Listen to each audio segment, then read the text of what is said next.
up, y'all? It is your man D-Real coming at you with another Be Real with D-Real, where edutainment is what I do. Okay. I'm gonna try and be as educational as I can be with regard to today's story.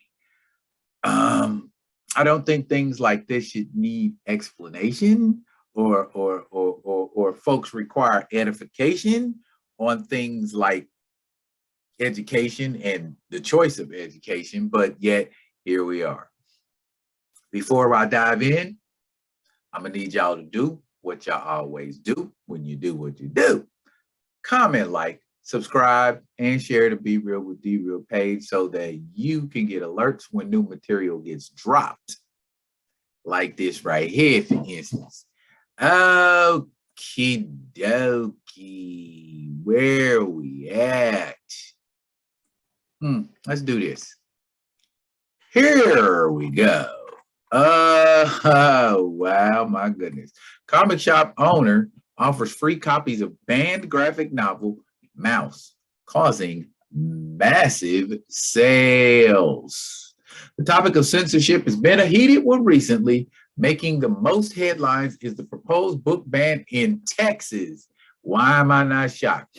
With nearly 100 school districts calling to remove library books that deal with race, racism, sex, gender, and sexuality. Okay. I just said this myself yesterday. It's not just Texas. Book bans are spreading across the country so fast, you think we're living out Ray Bradbury's Fahrenheit 451, which ironically doesn't seem to be prohibited yet. I thought that, and I was thinking about that myself. Okay.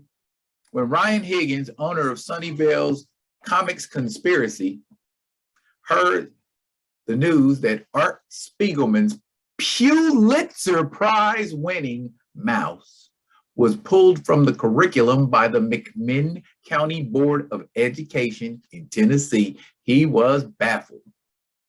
You can't teach the Holocaust without showing the most graphic imagery that humanity has ever seen. MAUS is nothing compared to the actual thing. It's just mind-boggling that they remove it. It's one of the most acclaimed graphic novels of all time. It's just a seminal work. It's been taught in schools and libraries and colleges for decades at this point. Yo, look here.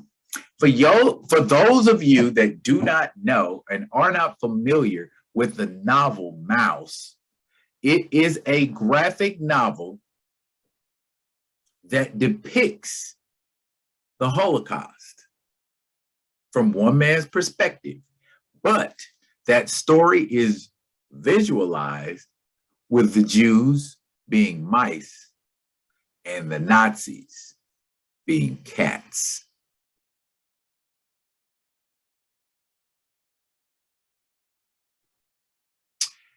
I remember the first time I read MAUS, and it must have been like 88, 89, something like that. But when I read it, I was like,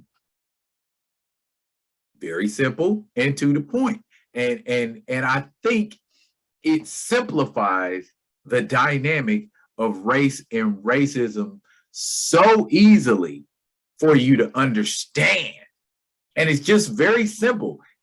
Cats eat mice. Cats kill mice. They don't care how they do it. They just do it. And they do it in all kinds of ways. Mice are victims of cats. Replace mice with Jews and cats with Nazis, and all of a sudden, somebody's sensitive about it. At least the people in Tennessee.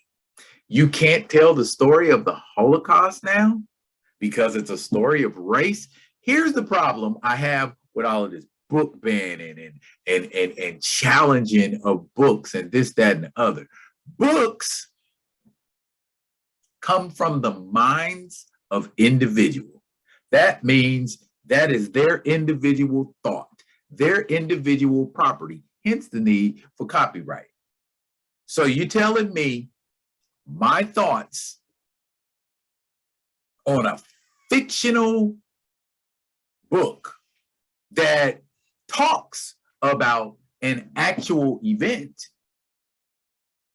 isn't fit for reading for students? Okay. Here's what happens when you start to cherry pick what is fit to be seen by the public and what isn't fit to be seen by the public.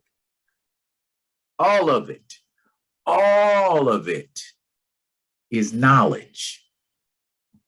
And knowledge should be disseminated from a standpoint of choice.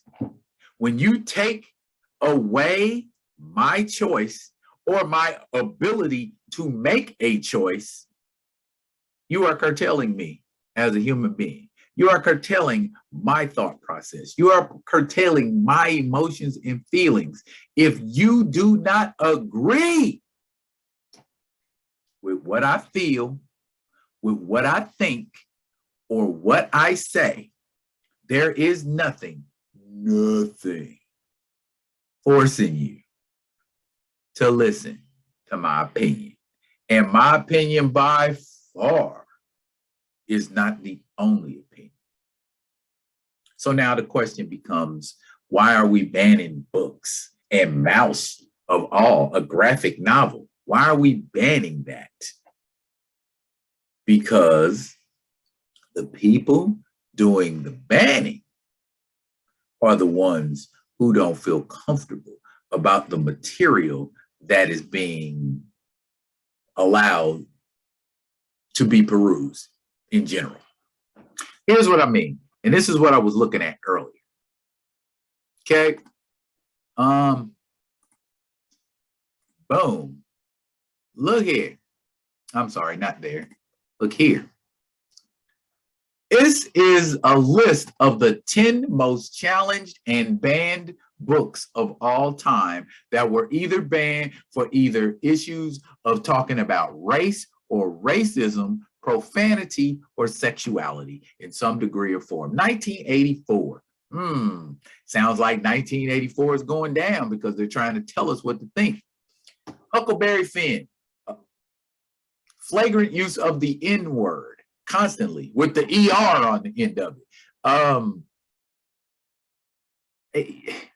I would say no, but that actually happened. And to wipe that away is to say that people didn't used to use the N-word that flagrantly and that commonly in 1884. Catcher in the Rye, word, profanity, the color purple, there's a movie. How do you do that? Are you going to ban the book and the movie? The Great Gatsby, same thing. There are several versions of that movie. So you're going to ban the movie too?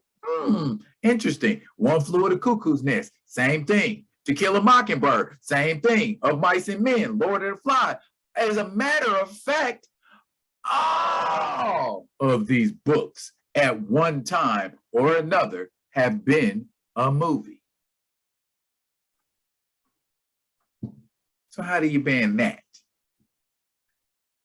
Those haters of decency, of what's good and right and real. Yo, tell me how y'all feel about the banning of the book MAUS and the banning of books in general. Drop that shit in the comments, man. I feel some kind of way about that. And as always, I'm going to keep coming at you with another one of them other ones. And until I do, yo, y'all be good. Be good to each other.